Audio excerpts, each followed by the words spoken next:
Okay. Hey, welcome. I'm Veruschka, and I am your host in another conversation with Jeff Granville, who's a wonderful coherence coach. And we've been chatting a lot about energy medicine, a little bit from different angles, but I love how Jeff is very succinct as opposed to my stuttering ESL self. But I always enjoy that we are meeting on the same plane when interchange exchanging ideas. And today we decided to go with the flow of what wanted to be shared. And there is a big kind of a moment that keeps coming up around the original idea of feeling unwanted. And that brings us to, the human condition of people looking for love and getting hot and heavy and oops, there's an accident or there's a mistake and no protection was used. And thus, many childhoods have been impacted by this feeling of like being a burden, not having been actually wanted, um, suffering from neglect, abandonment, and some say that could even be have a worse impact on our psyche than actual abuse. And so I just wanted to open this topic because I think a lot of us suffer from it in different ways, even if we've worked on our childhood. To like, how does that show up in your reality now? Or why do certain things always seem to come back, as proof and evidence to the same old beliefs that we're not lovable, that we don't really have a right to be here, we might as well die, the whole gamut. So we're going to have an open conversation about this and always through the lens of our humanity and energy medicine, and also openly talking about solutions and working with these paradigms of like our beliefs and our felt sense experience that we've built our foundation of our personal lives on. So I'm going to hand the talking stick to you, Jeff, of how we just found out before this call that we both were unplanned. So this is actually, coming from the horse's mouth of what we're going to discover together. Yeah, actually, that's very true in different degrees because it's different for everybody. And I want to thank you for having me in a discussion today. Also enjoy the way we get together and we have different things to bring to the table and share, but they all resonate together.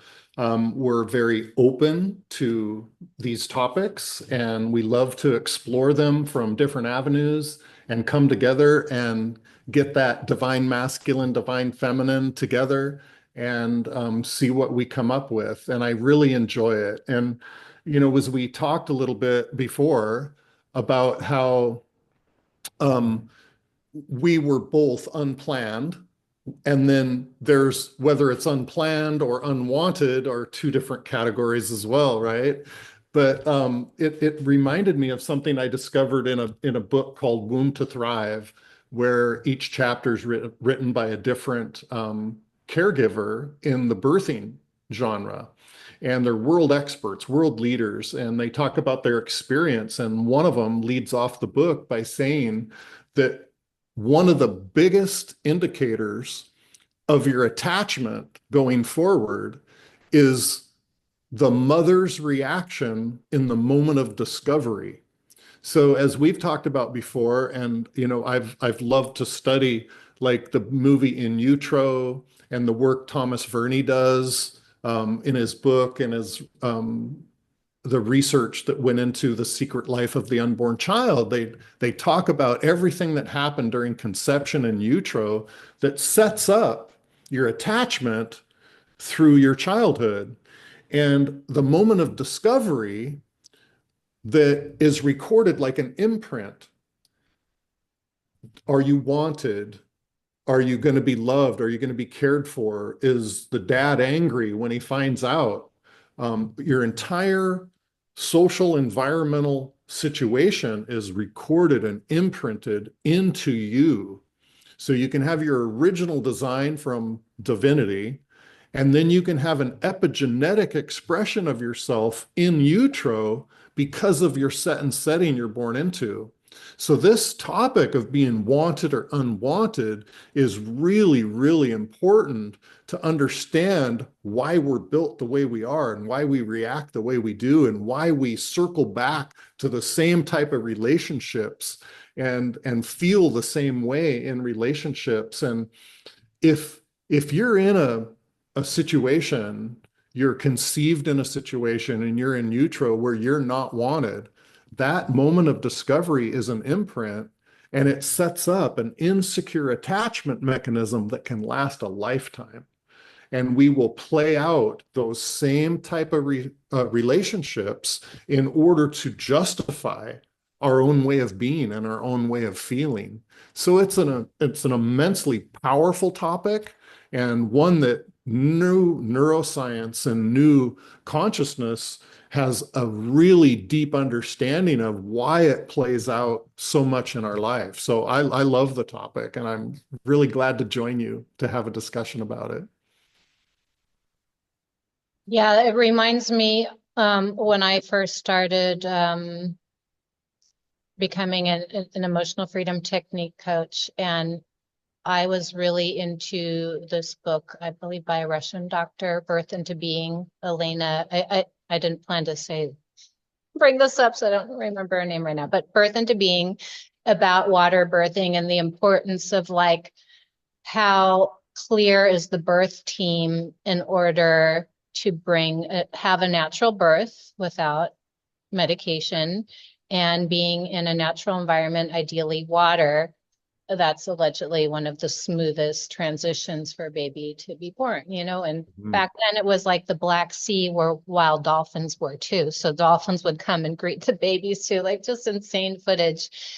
But I was so moved and struck by this content that I thought to myself, well, this is really the most important thing to start doing personal work on, is your birth story.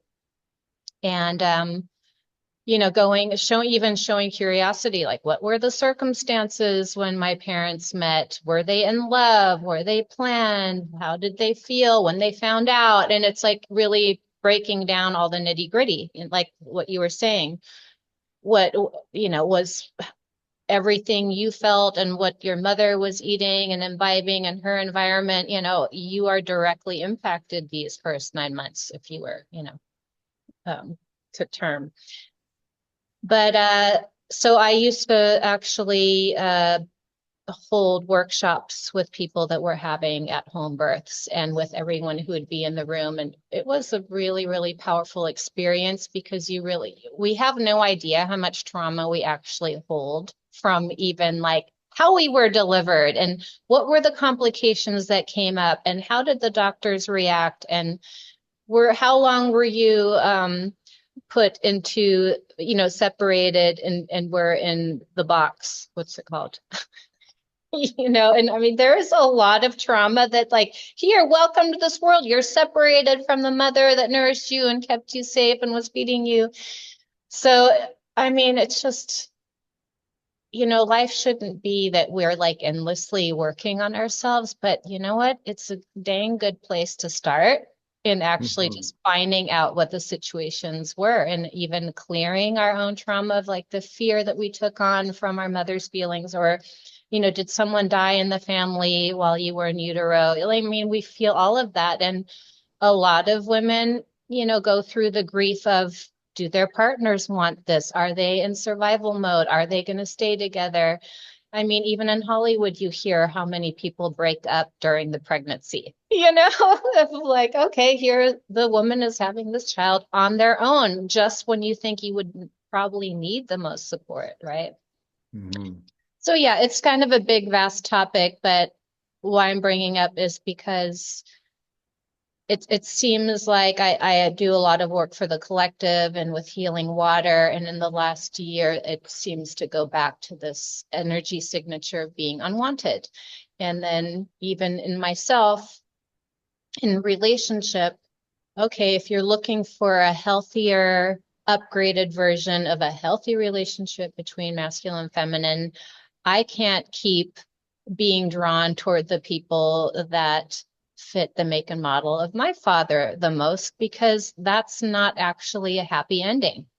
If I've never really felt wanted and, it was said like, oh, I wasn't meant to be a father, and that's the disclaimer. And I have to just take that and be like, okay, that's why I don't have like a thriving, active relationship. Um, so what do I make that mean fundamentally? Or what's going to happen on the screen of my life when I keep getting this message that I'm not really wanted, or is there really a place for me in this world?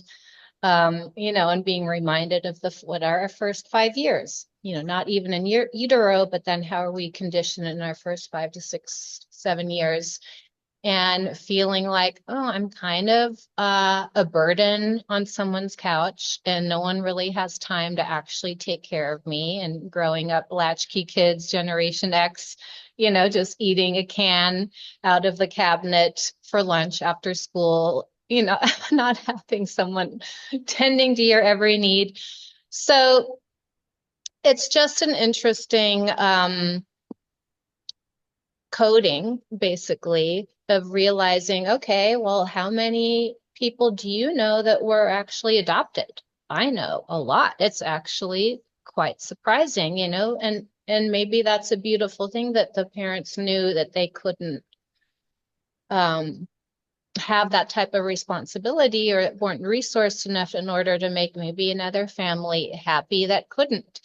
I mean, it's all perfect in the greater scheme, but just coming down to, okay, in self-help, in the self-help world and personal responsibility, when you realize, well, if that's our main imprint, how can we change the tide? How can we change the conversation in our nervous system, right? That I even could magnetize or manifest something new that's not familiar. So anyway, passing it back to you. No, no, I love that because everything you're bringing up are valid points that are all imprinted in our subconscious. If and I heard a beautiful thing that the voices we hear in our environment becomes our inner voice.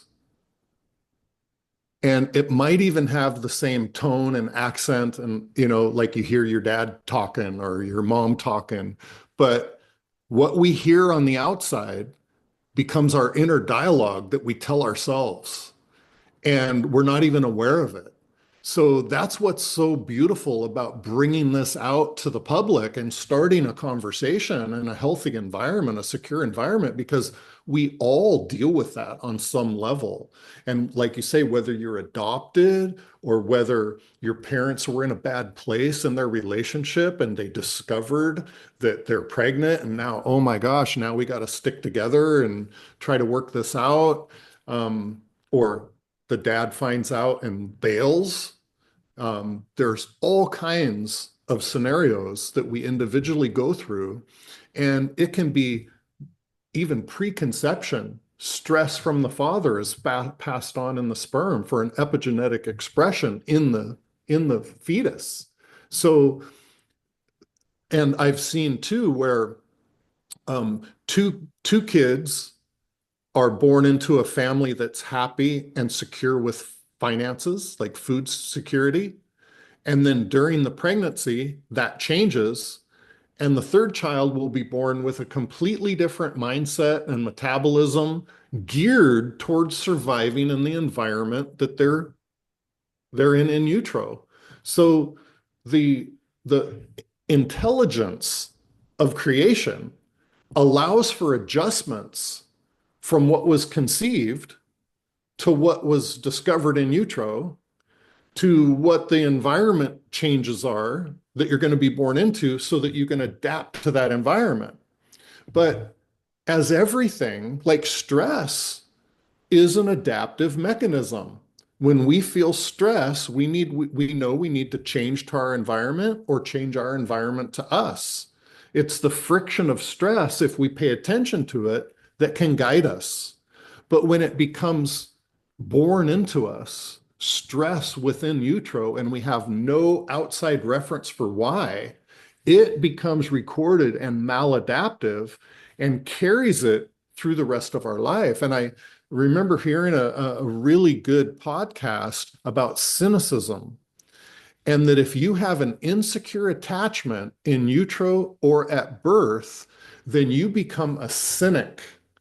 And that means that everybody is misguiding you, that you can't trust anybody. What you experience from your caregiver and even in utero can set up that mechanism, wiring, programming, coding, like you said, to last a lifetime. And they're even saying that that is unchangeable, but you can learn how to manage it. And they even say that even if you just say, okay, I don't think this is safe, but I'm open to looking into it, like being skeptical is a good step down from being a cynic, right? Because cynics aren't good at judgment. Here's how it plays into relationships is that if you're born with the imprint of being a cynic and you just don't trust anybody, then you never learn how to trust people. So someone who's a skeptic is much better at determining character and judging character than someone who's a cynic and just assumes everybody's bad. Yeah. So that is a big change because cynics never have the tools to be a good judge of character because they're just assuming everybody's bad. Mhm. So that is a set wiring and a worldview, an outlook you have towards every other person you ever come across. But yet we still find a way to fall in love and get pregnant and get into marriages, even though we don't trust that person because that's all we know. And we're used to seeking attachment from an insecure attachment point, like from our care provider. So that's how we repeat those cycles. And humans are actually wired neurologically and biologically, physiologically, to repeat something until they get it right.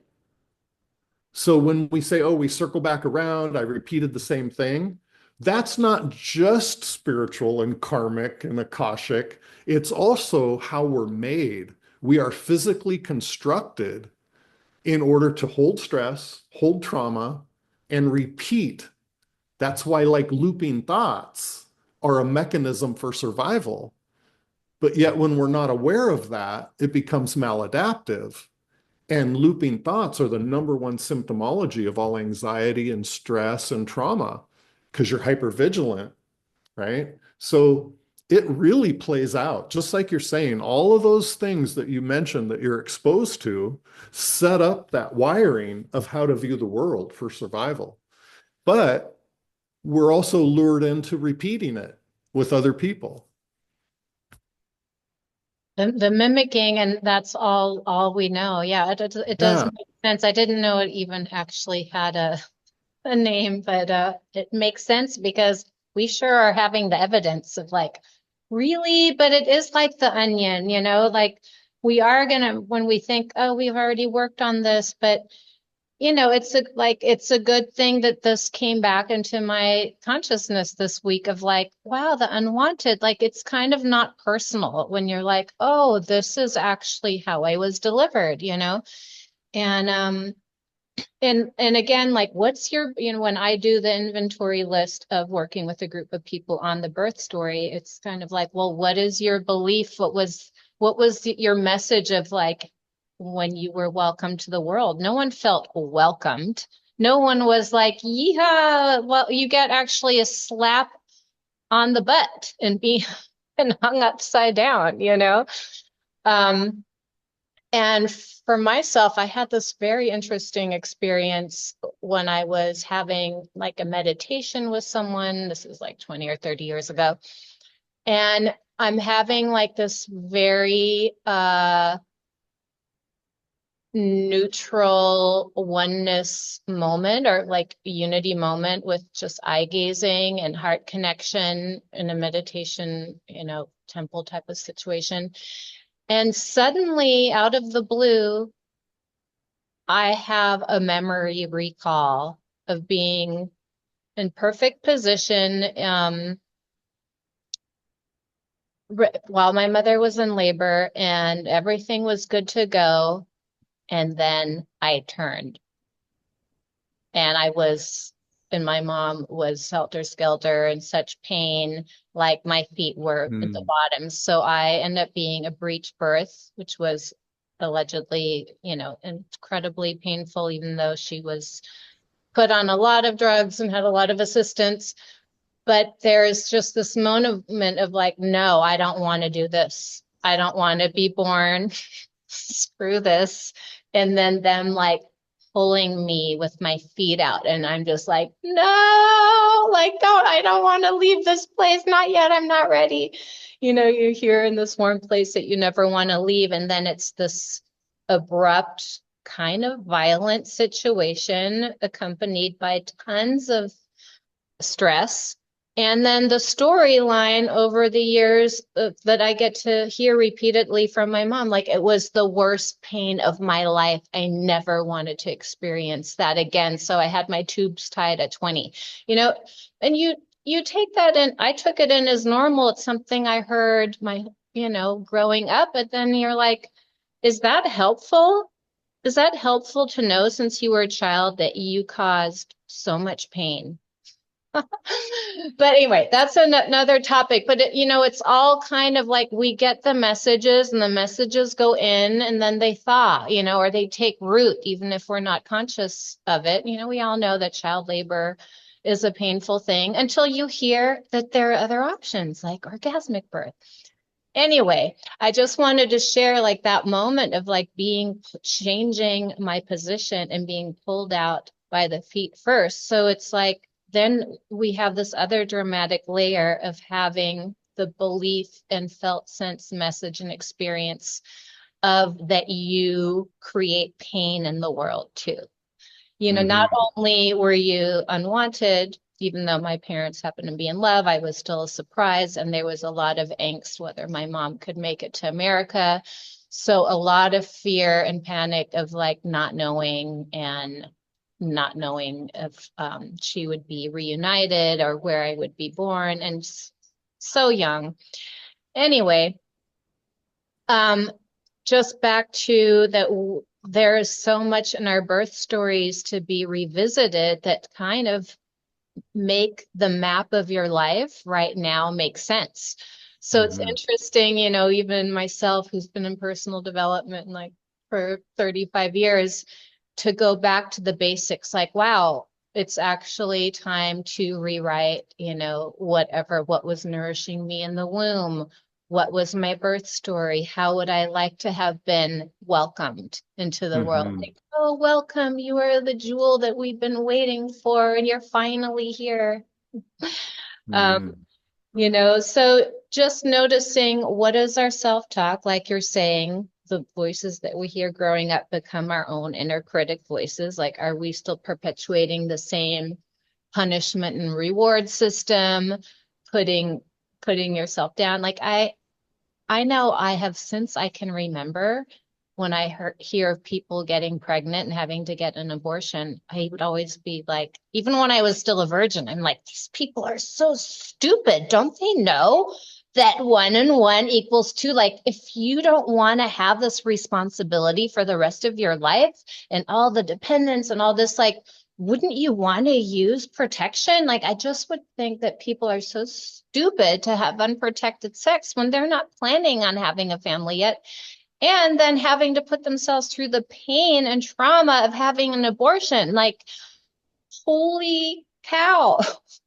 So my point is that I used to just label it as so stupid and irresponsible, which is the opposite of passion, like when people are having a passionate act, but still. I'm like, well, wouldn't you want to kind of have that safety to know that you're not risking something or like gambling here? That's something that might affect the whole rest of your life, and especially the thing that you're producing. Like, you know, just being here, what I used to call, like growing up in Germany, the unbearable lightness of being, of like, I'm here, I'm existing, but I don't know why and what's going on. And I wasn't even planned. And I'm supposed to just go with this freak show here. And I would feel actually really resentful that my parents were stupid for doing that act, because now I had to deal with this beingness and could see how everything wasn't working. It's funny, I don't Wow. know I would go here, but you know, this was my deduction of things as an early teen. Well, this and this and this doesn't make sense. And now I have to suffer. Like, this isn't fair that they were so stupid not to have used protection. But I see myself of like how I gauge things as stupid. And guess what? That's what my dad has said his whole life. Like, they're so stupid and that's stupid. And he wasn't saying it about this topic, but just how we mimic the things that we hear every day too. Hmm. Just like, Hmm. that's so stupid. So I myself am outing myself in this moment that I am really trying to reframe that whole just labeling people as stupid. You know, like, we are having an experience. We fail a lot. We try new things. Um, but that's just one thing I'm working on, of like stopping the judgments of that, like they're this and this. No, I want to actually become a skeptic rather than a cynic or a gullible person. You know, like I have Totally. believe in miracles and magical thinking, but I'm also a very healthy skeptic. Have been a cynic, you know, so I kind of want to bring it in the middle, which is what you're sharing, showing curiosity. So, on that note, I would like to hear about ways that you address helping fundamental beliefs like feeling unwanted, some practical applications. Thank you. That's a beautiful setup. That was a lot of sharing. And I'm curious, back to the beginning, you said that this memory of shifting in utero for your birth, of your birth story, bubbled up recently, No, this was about 30 years ago, where about it 30 came years out of ago. nowhere while I was in a silent meditative moment. And it was like out of nowhere. Maybe that moment mirrored that safety and like being in the womb.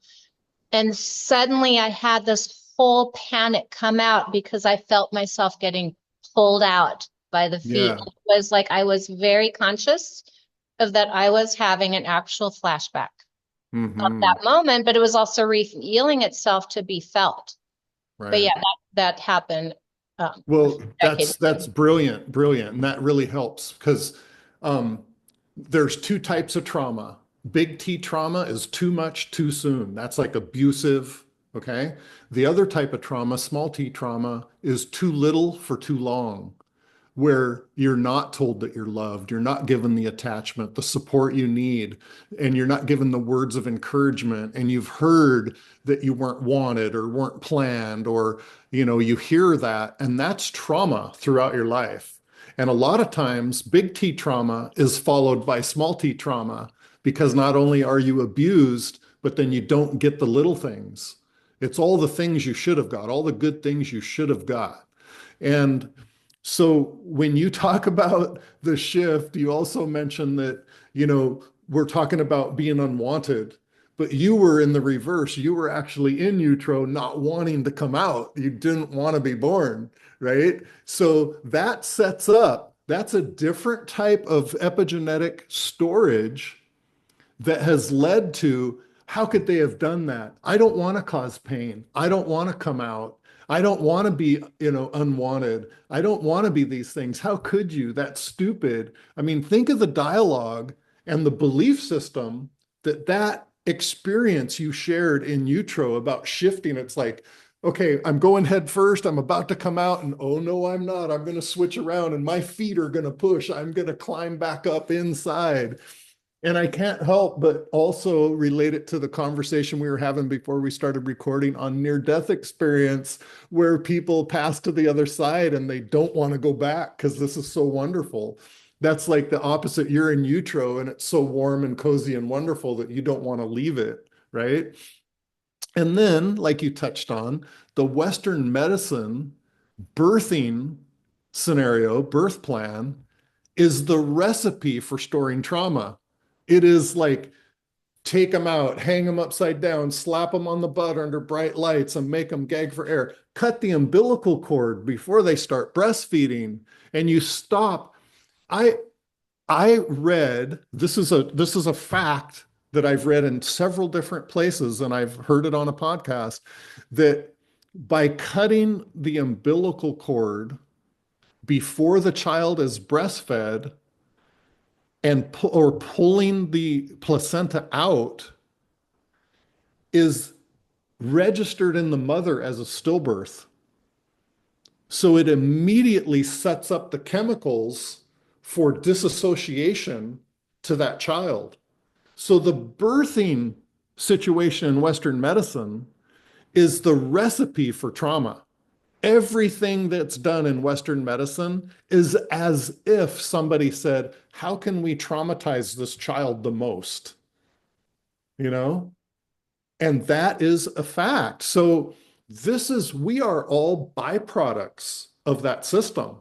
We are coming out. I mean, you look at thousands of years, women have gone behind a tree, squatted down, had their baby, or been supported by the mothers of the tribes, generations of the tribes, and with more success than now in Western medicine. With all of Western medicine's technology, the United States is 26th in mother and baby surviving childbirth. That means 25 countries are ahead of us in surviving childbirth when we spend more than all of them put together on medicine cost and legalities and law. I mean, it's just completely wrong. And my oldest son, Roth, had a child, home birth, and then they got pregnant with twins and had the father, my son, delivered the babies in the pool in their living room, and one of the cords was wrapped around the neck and he undid it and massaged and did the whole thing. And it was an amazing example of a trauma-free birth because they're getting away from everything that Western medicine. And if you think about what that does to the parents when that's the type of environment they know they're going to have to go into for birth, that's a scary, traumatic environment. And you hear horror stories about bad birth scenarios, bad outcomes. So that just laces the whole thing with trauma. So your question was, that was a lot to respond to because you shared a lot. And But also, yeah, with birthing, I think there's also an amazing movie called the Business of Birthing. But yeah, that we could probably have a few episodes just on that topic, yeah, how relevant and important it is. But yeah, so back you to talked energy about, signatures and the impacts. yeah, yeah. And you talked about, your question was, how have I given some examples of how I've worked with people to release that trauma?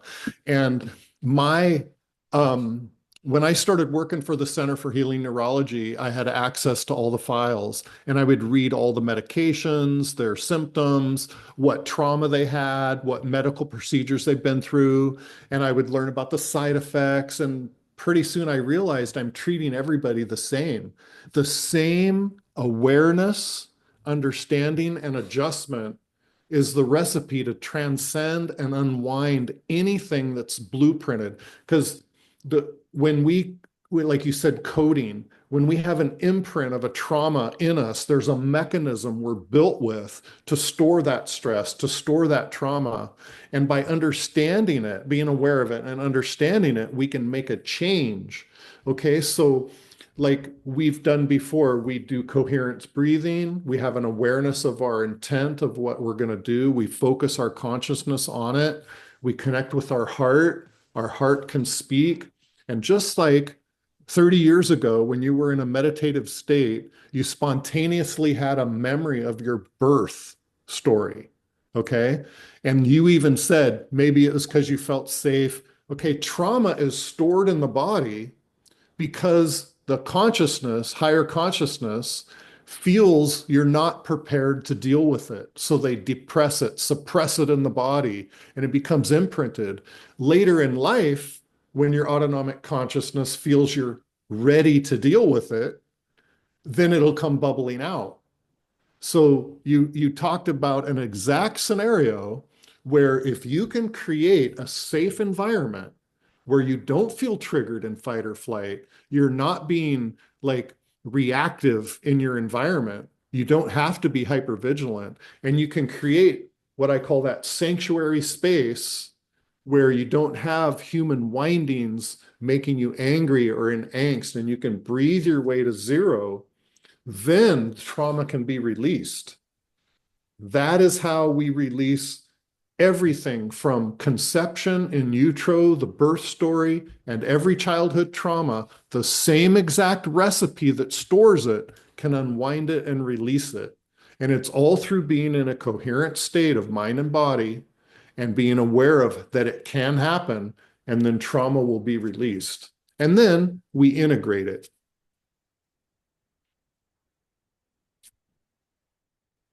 So would you like to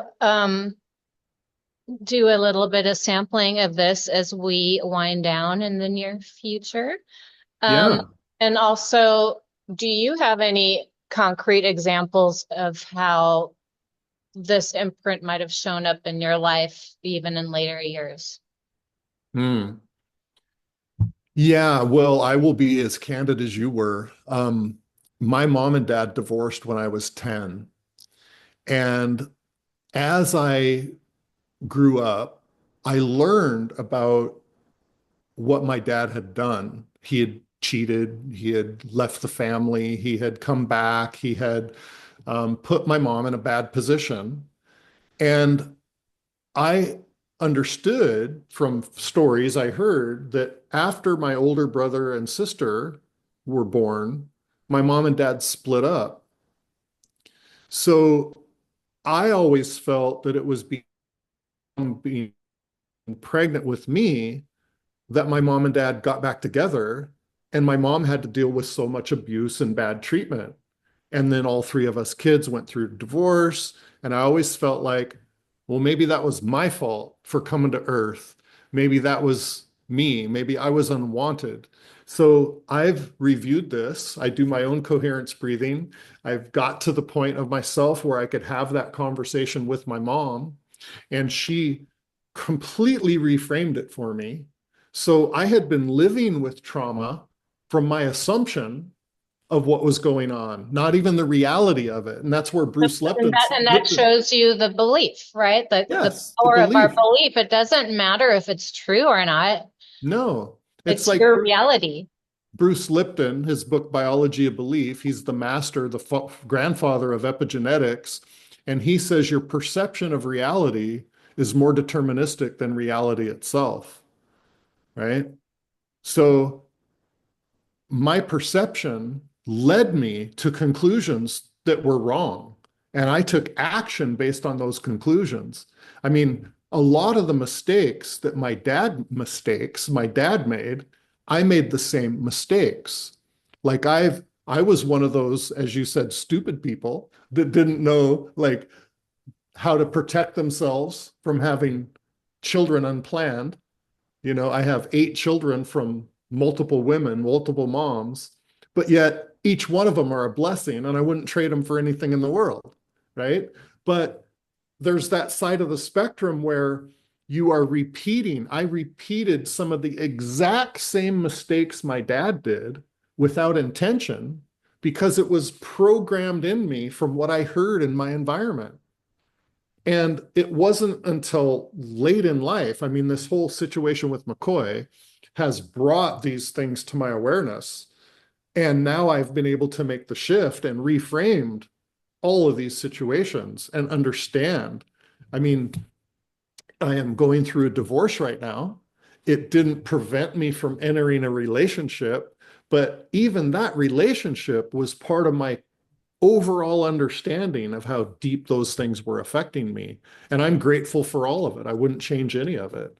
It's not a failed marriage. It's a valuable lesson that really sets me up for the rest of my life in a good way.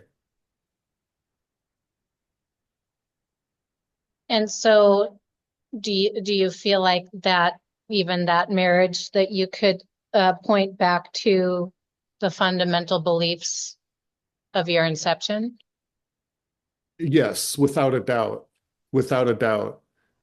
There was attachment. There was, like my mom and dad got divorced when I was 10. She had to go to work when I was much younger. I used to have to walk myself to kindergarten from the store that she worked at. So it set up a lot of attachment issues for me because I was, like you said, you got home from school and had to open a can of food. Well, my mom was a single mom working at a grocery store, and we brought home cans of food that didn't have labels because they were cut. So we would go in the back and pick from a bin of cans that didn't have labels. So we would get home after school and we didn't know if we were opening green beans or peaches, Oh, right? wow. I mean, we grew up in a really poor environment.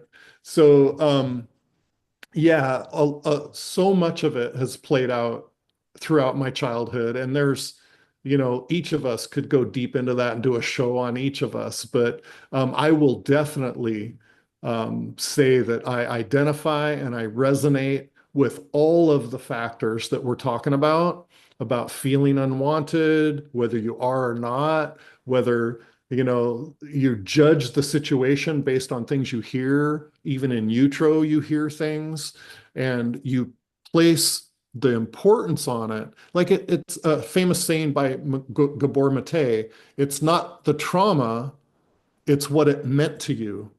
And it's the meaning. There's the object and the subject, right? There's the thing that happened, and then there's the meaning we put to it, the subjectivity up from the qualia of the experience.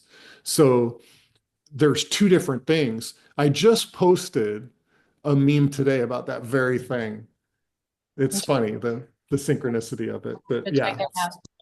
Well, yeah, I'd love to move into like an experiential remedy situation and close with a little bit of tapping on the topic of feeling unwanted. And I think the main reason, because this could branch off to so many things, this topic, but the main reason is just like the hope in helping others identify, like, oh, why does this keep happening to me in relationship or in community, or the things that are said and promised but never actually felt and delivered, which then hmm, may mean something, right? But I right, think it's just helpful in this time of, we get to know ourselves and each other through a relationship. But if we have these defaults that are so automatic, we're going to spiral back to our original belief, right? yeah, And so in energy medicine, just having some hands-on hope that there are remedies we can um, utilize to yeah. achieve this. Because once we have the awareness, oh, this is actually from this. It's not even true. I still have a right to be here just because maybe it was inconvenient that I came to this earth at this time, but it doesn't mean I am unlovable, unwanted, undesired. And we can make new choices when we can make new beliefs, right? Yeah, yeah, I love that. And that's what I love about what you bring forward with tapping. Emotional freedom techniques go to the subconscious and they short circuit that wiring of repetitive stories that we tell ourselves. We break that loop. It's a way to bypass and get right into the subconscious. And that's the same thing I deal with when we get into coherence breathing and STIR, the somatic trauma imprint release, is you don't have to, like I say, we don't have to excavate the past to clear your future. We go to a talk doctor and we talk about things and we're just reinforcing them with today's consciousness. But the energy medicine bypasses all that. No surgery, no scalpel, no drugs. It's all energy going directly at the root and then freeing us. Exactly. It's not like, oh, okay, once you realize this, you need 20 years of talk therapy about it.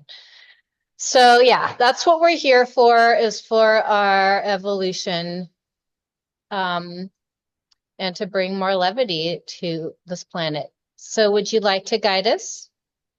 Yeah, I would love to. One of the things that I bring forward is how to become coherent in your body. And that's connecting the heart to the mind to the heart. And through our heart is where our soul, our passion. So if we get well grounded, we get sitting in our seat, we're well grounded, we're connected to Mother Earth, and we sit in a comfortable position and we find our pulse. And when we can feel our pulse, and if you can't find it, just keep playing with it. Be open and curious. Imagine that you will. And if you do not find your pulse, contact me and we will get breathing exercises that'll lead you up into being able to find your pulse. Okay? So what we do is we create a sanctuary space. We're going to biophysically verify balance, homeostasis in our body. And what we do is we gently nasal inhale for 5 heartbeats, and we gently oral exhale for 6 heartbeats. And what you'll do is you'll get in that rhythm, and you'll notice that when you breathe in your nose, your heartbeat will speed up. And when you breathe out your mouth, your heartbeat will slow down. So let's practice that together. We're going to start together, and I kind of raise up when I breathe in, and I open my mouth and kind of deflate a little bit when I exhale. So let's breathe in. Ready, go. 4, 5 heartbeats, and exhale for 6.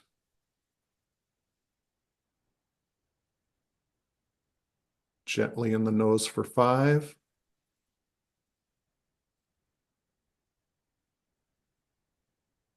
Oral exhale for 6. If you're searching for your pulse, just count seconds and then your heart will follow you.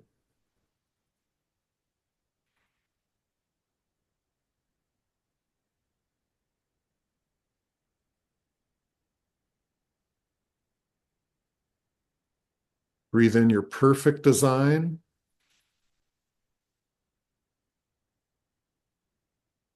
And then when you oral exhale and your heartbeat slows down, exhale everything that's not perfect for you, everything unwanted.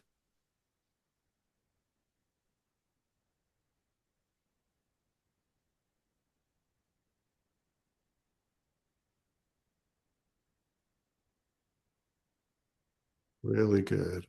Okay, let's do one more time. Gently breathe in the nose for 5 heartbeats.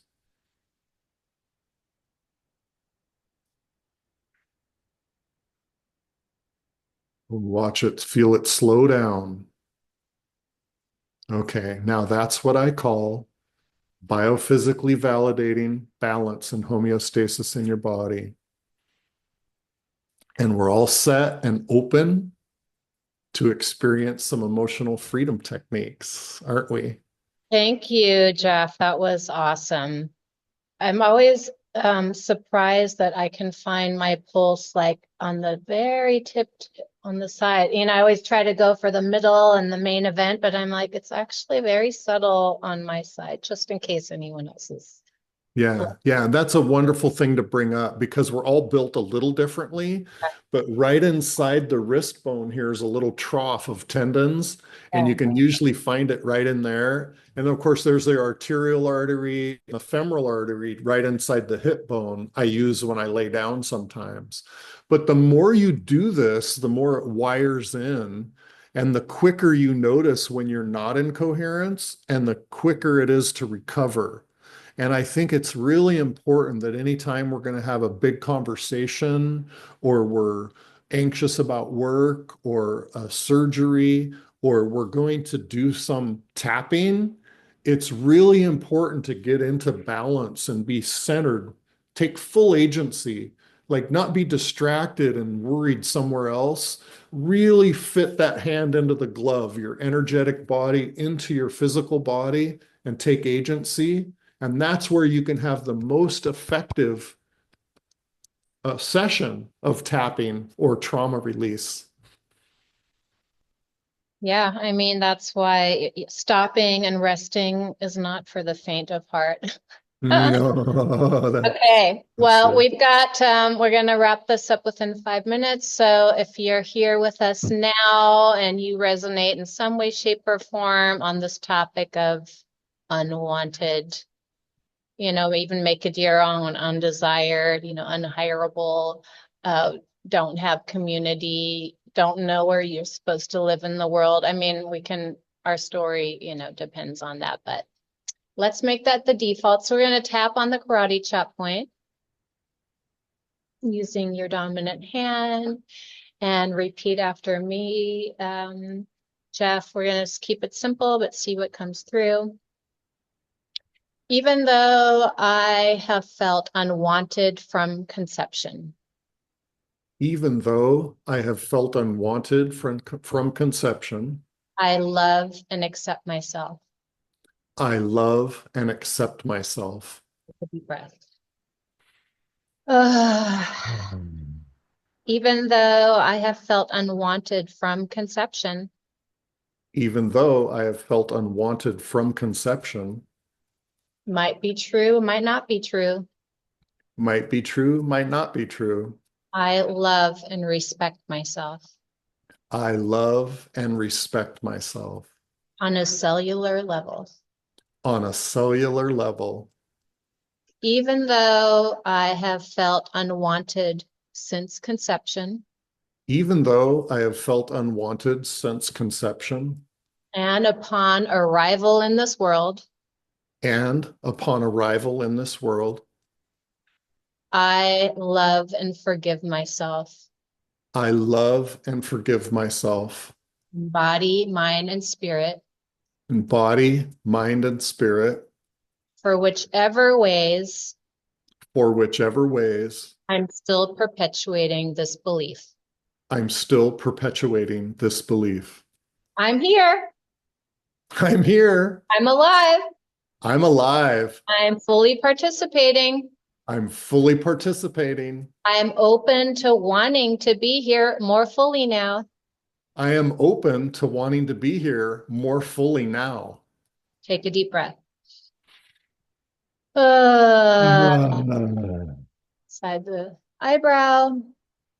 I'm choosing to feel safe I am choosing to feel safe, to release this energy signature to release this energy signature about feeling unwanted.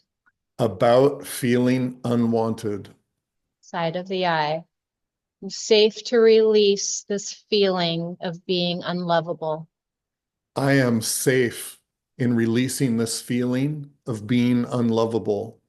Under the eye, take a deep breath. Again, as we use the breath to really clear out these beliefs and acknowledgement of how we actually feel or secretly feel. This is only an opportunity to state it out loud, not to really like validate it, but affirm that you have these feelings so that they can just be acknowledged. All right, safe to release this fear now. Safe to release this fear now That I'm unwanted. that I'm unwanted. that I am a burden, that I am a burden, that I am creating pain on some level. that I am creating pain on some level. Nose, take a deep breath. I love and accept myself, I love and accept myself, even with my familial pain stories. even with my familial pain stories. Under the lips. I am a beautiful soul, I am a beautiful soul, and I have a right to be here. and I have a right to be here. Otherwise, I wouldn't be here. Otherwise, I wouldn't be here. This is my playground, This is my playground, and I'm choosing and I am choosing to powerfully release to powerfully release any remaining resentment I'm holding any remaining resentment I'm holding around feeling unwanted. around feeling unwanted. From top of the chest. I love and forgive myself I love and forgive myself in all the ways I've manifested experiencing in all the ways I've manifested experiencing being unlovable being unlovable and unwanted. and unwanted. I am so, so sorry. I am so, so sorry. I am collapsing this field now. I am collapsing this field now.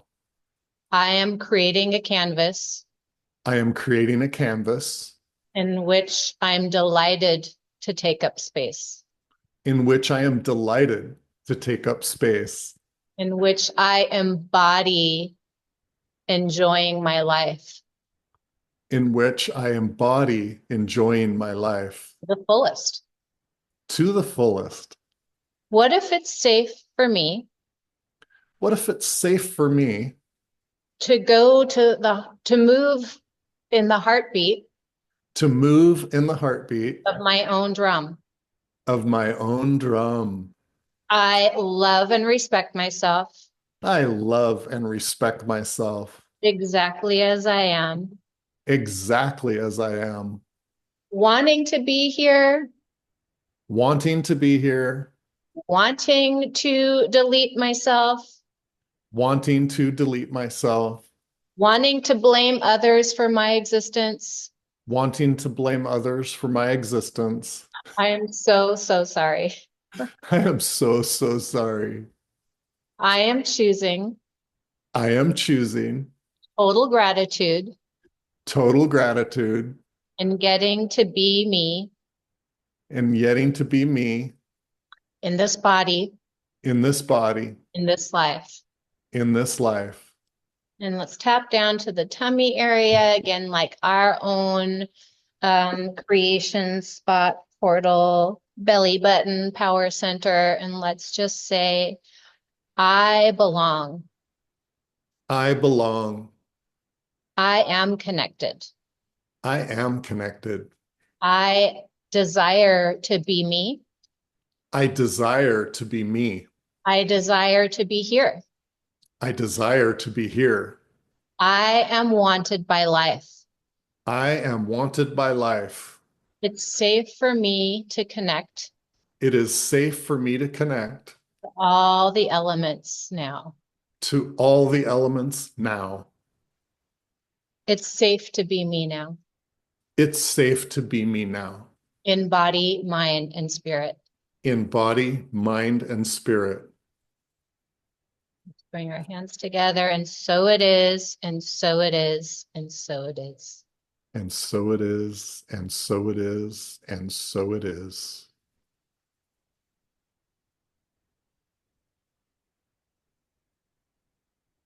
And just give a moment to thank yourself if you are doing this, or rewind and do it. Thank your higher self. Thank your inner child for your inner infant, your inner embryo. Thank it. Thank your inner child that's still the magical child for all that it survived. Thank your ancestors. Thank your parents. Thank your spirit guides who you believe has looked after you, that you even turned out okay and how they've paved the road before us and gone through all the hardships. Thank you. And thanking Mother Earth for putting on this divine comet. Thank you. Thank you, Veruschka, for taking us through that session of self-healing. It's beautiful. Thank you. Thanks for doing it wholeheartedly. And I'm excited about some of the conversations, the topics we touched on today, because I feel like we'll have some inspiration for continued conversations. And thanks for being willing. Yeah. Thank you. If you guys have any questions, please put them in the comments. And if you want to get a hold of Jeff or myself, see below. And I look forward to continuing the conversation. Thank you, Veruschka. Always appreciate you. Appreciate you too.